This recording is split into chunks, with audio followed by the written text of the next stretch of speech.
नमस्कार प्यारे बच्चों, स्वागत है आप सभी का आपके अपने YouTube चैनल में। तो आज के इस वीडियो में हम कक्षा 10 विज्ञान और विज्ञान के अंदर चैप्टर 4 है हमारा प्रतिरक्षा और रक्त समूह।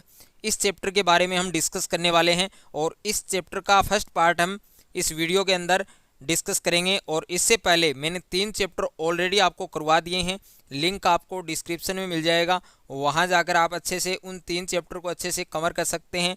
और इसके अंदर हम इम्पोर्टेंट क्वेश्चन जो आपके एग्जाम में बार बार पूछे जाते हैं और ये आपके नोट्स हैं तो इनको आप साथ साथ में लिख भी सकते हैं। सबसे पहले हम बात करेंगे कि ये चैप्टर आपके कितने नंबर का है और इस चैप्टर से आपके एग्जाम में कितने क्वेश्चन पूछे जाते हैं और कितने कितने अंक के पूछे जाते हैं। तो ये चैप्टर आपके टोटल 3 अंक का है, यानी एग्जाम में इस चैप्टर से आपके 3 नंबर के क्वेश्चन पूछे जाएंगे।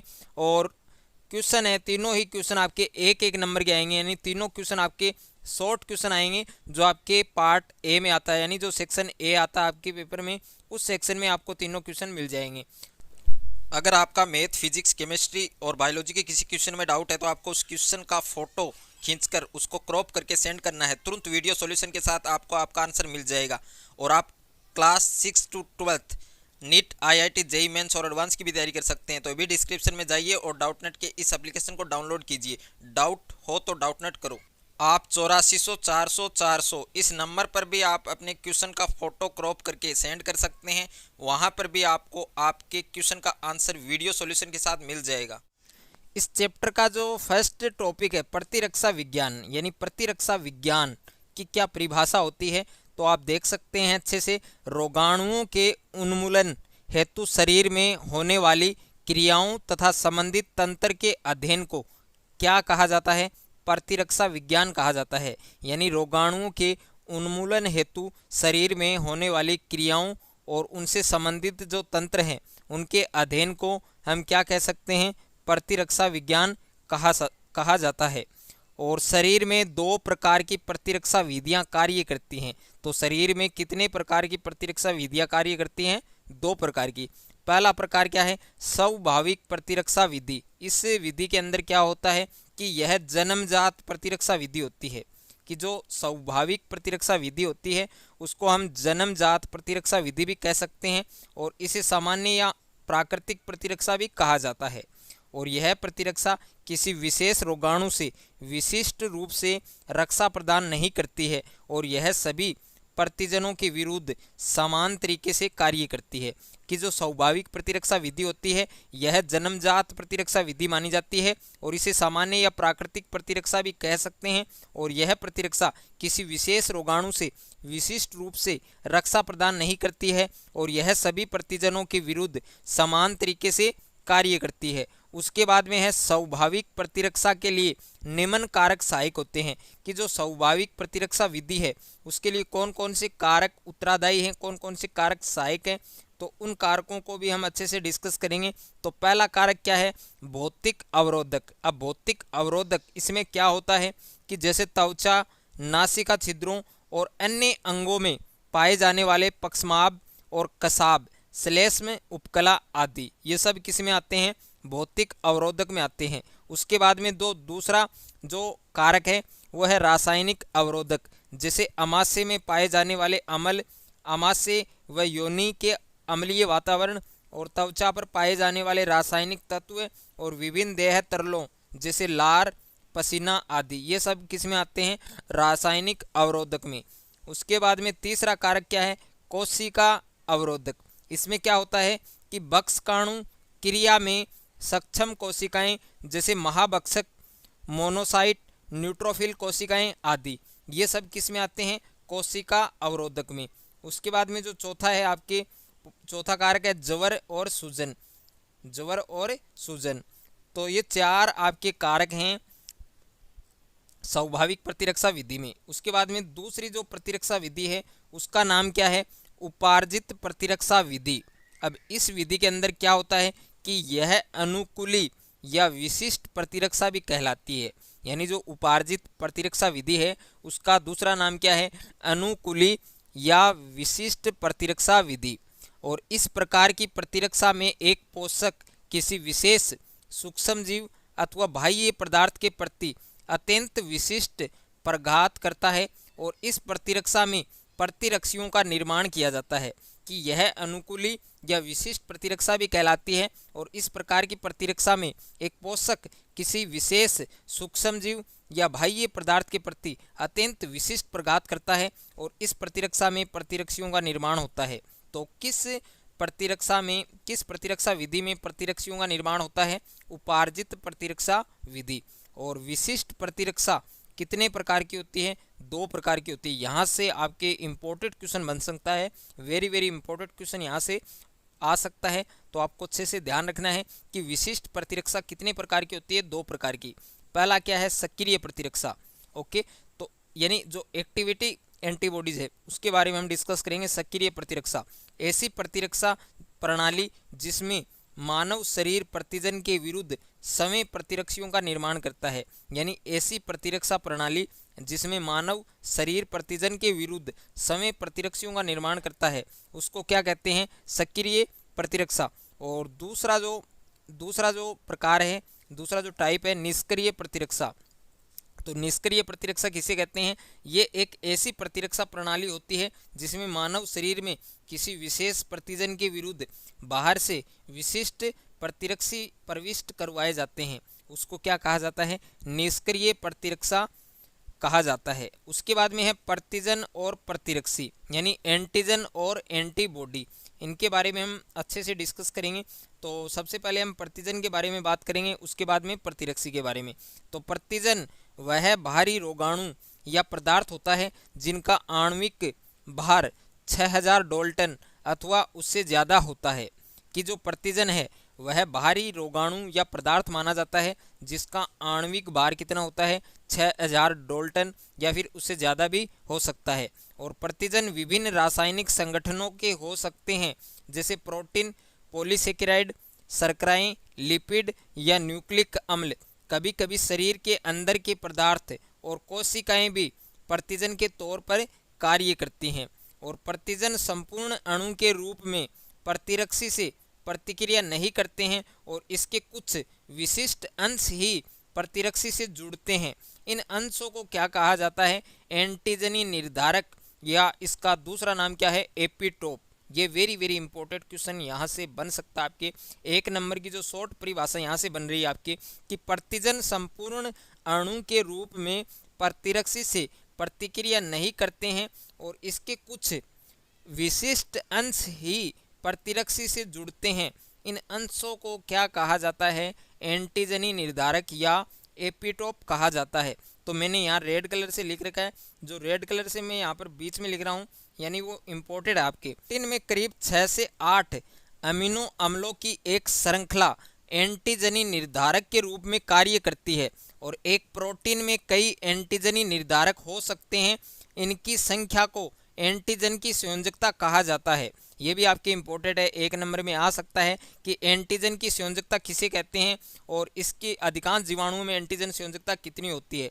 तो प्रोटीन में करीब 6 से 8 अमीनो अम्लों की एक श्रृंखला एंटीजनी निर्धारक के रूप में कार्य करती है और एक प्रोटीन में कई एंटीजनी निर्धारक हो सकते हैं। इनकी संख्या को क्या कहा जाता है? एंटीजन की संयोजकता कहा जाता है। और अधिकांश जीवाणुओं में एंटीजनी संयोजकता कितनी होती है? 100 या इससे ज़्यादा। और अब हम बात करेंगे प्रतिरक्षी के बारे में। प्रतिरक्षी यानी एंटीबॉडी। अब एंटीबॉडी क्या होती है तो उसके बारे में हम डिस्कस करेंगे। प्रतिरक्षी को इम्यूनोग्लोबिन यानी आईजीबी कहा जाता है। जो प्रतिरक्षी एंटीबॉडी है उसको आईजीबी कहा जाता है और ये प्लाविका कोशिकाओं द्वारा निर्मित गामा ग्लोबुलिन प्रोटीन है जो प्राणियों के रक्त और अन्य तरल पदार्थों में पाए जाते हैं।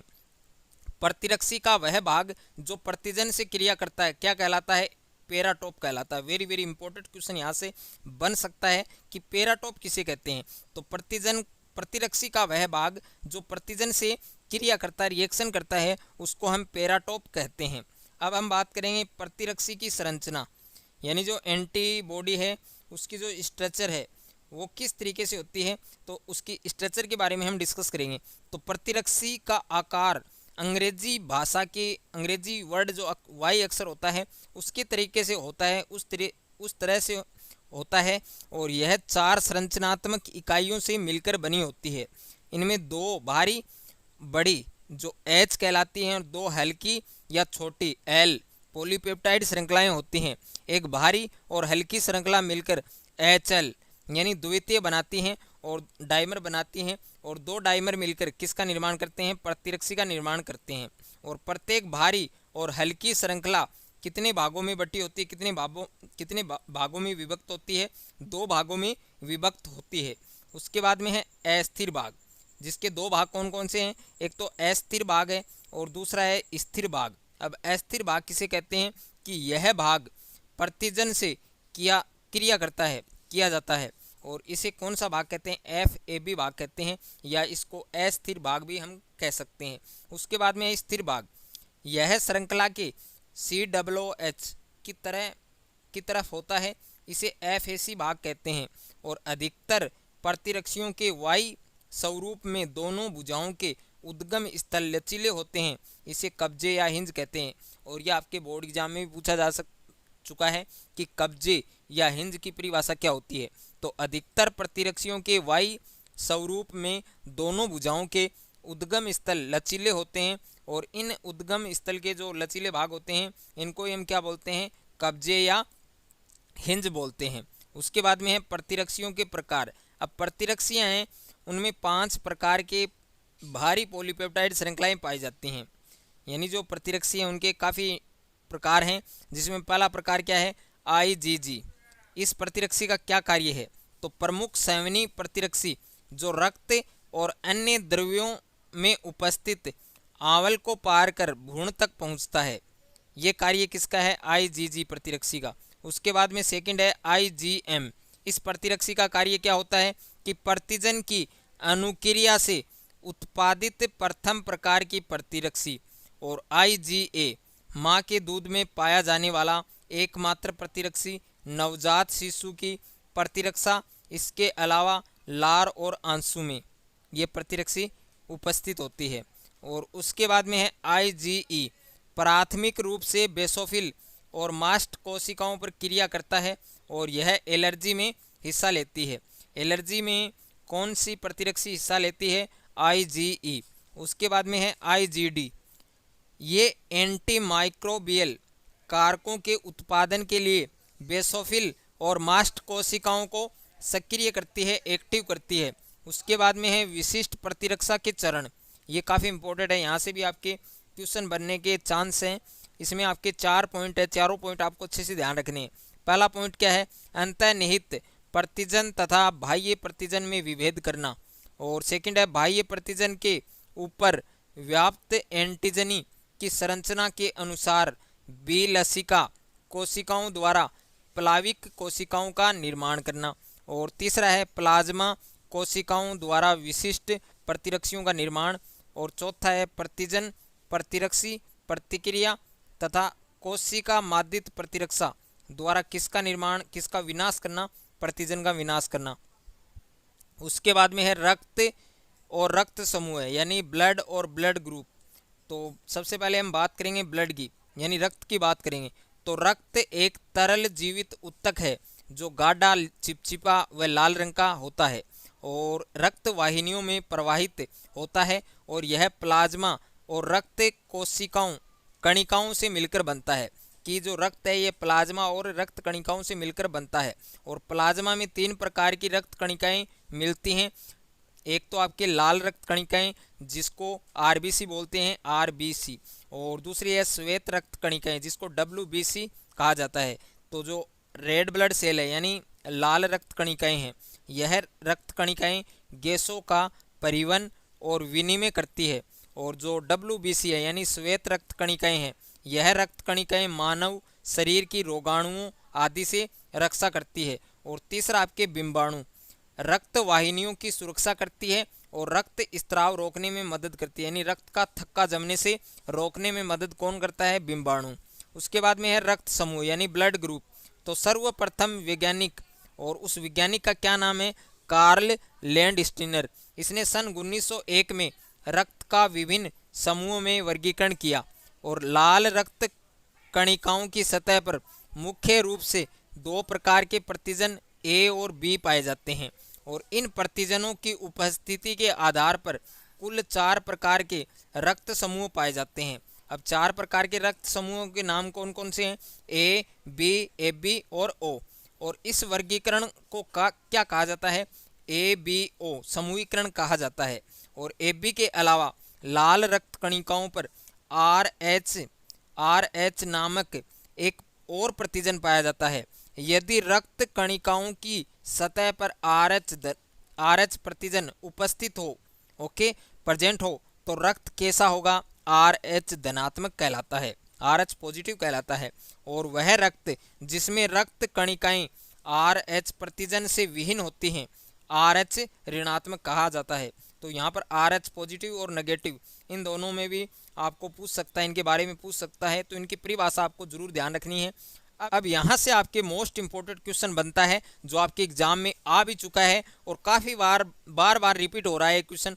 तो क्वेश्चन क्या है वो आप अच्छे से देख लीजिए कि ओ रक्त समूह वाले व्यक्ति क्या कहलाते हैं? सर्वदाता। यानी जिन व्यक्तियों का रक्त समूह, जिन व्यक्तियों का ब्लड ग्रुप ओ है, तो वो क्या कहलाएंगे? सर्वदाता कहलाएंगे। और जिन व्यक्तियों का रक्त समूह ब्लड ग्रुप ए बी है, तो वो क्या कहलाएंगे? सर्वग्राही। ओके, तो यह आपको ध्यान रखना है कि सर्वदाता ओ और सर्वग्राही ए बी।